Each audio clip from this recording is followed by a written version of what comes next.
Boa tarde, amados irmãos. Que Deus em Cristo possa abençoar cada um dos irmãos nessa tarde tão abençoada por Deus. Quero aqui deixar um momento de reflexão para nossas vidas. Quero falar a respeito do batismo. Meus amados irmãos, todos nós que temos um contato com Cristo ou temos um contato com a igreja local, é uma ordenança de Cristo batizarmos. É uma ordenança de Cristo que todos nós venhamos passar pelas águas. Interessante que quando João Batista ele aparece batizando, nós não vamos achar outros textos bíblicos, outra pessoa iniciando essa prática. Então essa prática foi dada pelo próprio Jesus, né? Ali na palavra, ainda antes de vir em carne. Então o profeta Isaías então disse que se levantaria um que seria a voz daquele que clama no deserto. Estava falando a respeito de João Batista. Então João ele começa então batizando ali, né, na beira do Rio Jordão. A Bíblia diz então que muitas multidões iam ter com ele. A Bíblia diz então que até os fariseus, os saduceus, então eles viram essa necessidade de se arrependerem, de se batizarem e mudarem as suas próprias vidas, respectivamente também. João então, quando vê eles se aproximando, então chama eles de raça de víbora e diz: quem vos ensinou a fugir da ira futura? Os fariseus eram aqueles que conheciam a Torá, eram aqueles que conheciam a lei, eram aqueles que conheciam a palavra, mas viviam contraditoriamente aquilo que eles sabiam e viviam. Amados, há uma importância de cada vez que nós conhecermos a palavra, cada vez mais vivermos a palavra. Pastor, mas é muito difícil viver a palavra, é muito difícil viver aquilo que pregamos. Eu sei que é difícil. O próprio Jesus disse que no mundo nós teríamos aflição, mas para que nós venhamos ter bom ânimo. E quando Jesus estava falando de aflição, ele estava também falando a respeito daquilo que nós proferimos, daquilo que nós falamos. A maioria das coisas que falamos e proferimos, vamos se tornar réu daquelas coisas. A palavra diz que tudo aquilo que falarmos, que seja bom, que seja mal, que seja para a glória de Deus. Por quê? Porque no dia do juízo final vamos dar conta, vamos ter que prestar conta daquilo que estamos falando. Então, o batismo era algo que todos deveriam passar pelo batismo. Todos. Até o Senhor Jesus Cristo, então, logo do capítulo 3 de Mateus, logo após, Jesus encontra com João. João tem uma resistência a batizar a Cristo. E Cristo diz assim, olha, é necessário para que toda a justiça de Deus se cumpra. Meus amados irmãos, muitos perguntam, olha, se eu batizar eu vou para o céu? Se eu não vou batizar, eu não vou para o céu? O que um pastor vai falar se ele não batizar? Precisa se batizar para tomar Santa Ceia? Como é que é? Quem que ensinou isso? Meu amado irmão, há um início para todas as coisas. Há um início. Há uma iniciação para todas as coisas.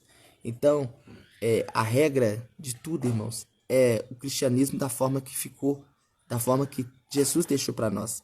Então, ou seja, Jesus se batizou e depois, então, ele programou a sua ceia junto com os seus apóstolos, seus discípulos que viraram apóstolos. Então, todos os apóstolos também se batizaram. Todos os apóstolos também tiveram que cumprir a justiça de Deus. Tanto que, se os apóstolos não tivessem se batizado, Jesus, então, ele teria abolido tudo isso. Mas, de fato, não é assim. Quando você lê o livro de Atos dos Apóstolos, você vê que Pedro, quando encontra com Cornélios no capítulo 12 do Atos dos Apóstolos, então nós vamos ver, então, que Pedro, então, ele vai à casa de um centurião, na casa de um centurião, e ali na casa desse centurião, se eu não me engano, chamado Cornélios, ali, então, ele vai batizar aqueles homens. E ali, naquele momento, também o Espírito Santo de Deus vai cair sobre eles. Meus amados irmãos, então, tudo nas Sagradas Escrituras há um tempo, tudo nas Sagradas Escrituras há um posicionamento. Então, entenda, há estágios a serem cumpridos. Então, por mais que muitas pessoas, a maioria das pessoas que indagam, a maioria das pessoas que não são a favor, eu não sou a favor do batismo, eu não sou a favor de batizar para tomar Santa Ceia. Por que eu não posso tomar Santa Ceia sem se batizar? Por que eu não posso batizar e não tomar Santa Ceia?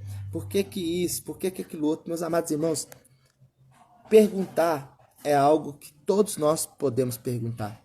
Agora, contestar uma regra de fé ou uma liturgia do lugar que você congrega, do lugar que você está, muitas das vezes, quando nós vamos observar, muitas pessoas me procuram, muitas pessoas de outro ministério me perguntam algumas coisas. Pastor, o que o senhor acha isso da igreja tal? O que o senhor acha isso da igreja Y? O que o senhor acha isso da igreja tal? Meus amados irmãos, não é o que eu acho.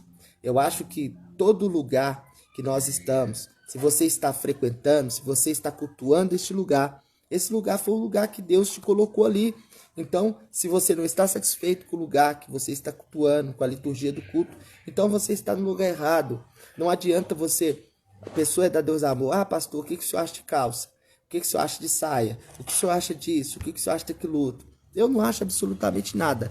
Na medida que a pessoa, ela colocou-se debaixo de uma autoridade ou de uma autonomia, ela é obrigada a seguir aquilo que aquela denominação, aquela instituição, aquela igreja, ela vive. Por quê? Porque se ela não viver, ela automaticamente vai estar vivendo debaixo de um jugo desigual, ou seja, até mesmo debaixo da desobediência.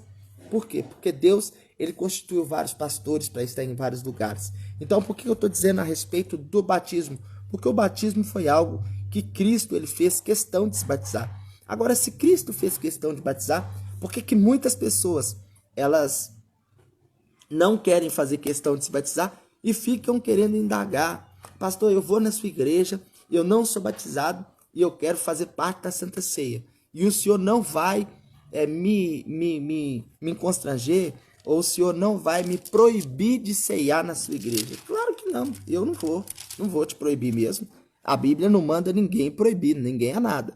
Tanto que lá em 1 Coríntios, se eu não me engano, quando fala da Santa Ceia, se eu não me engano, no 8, no capítulo 9, quando fala da Santa Ceia, lá naquele texto a Bíblia diz assim, ó, então examine-se, pois, o homem a si mesmo, e aí depois prove da Santa Ceia. Então, ou seja, quem tem que analisar se você está apto a ceiar não é o pastor. Quem tem que analisar se você está apto a ceiar não é porque você se batizou, não.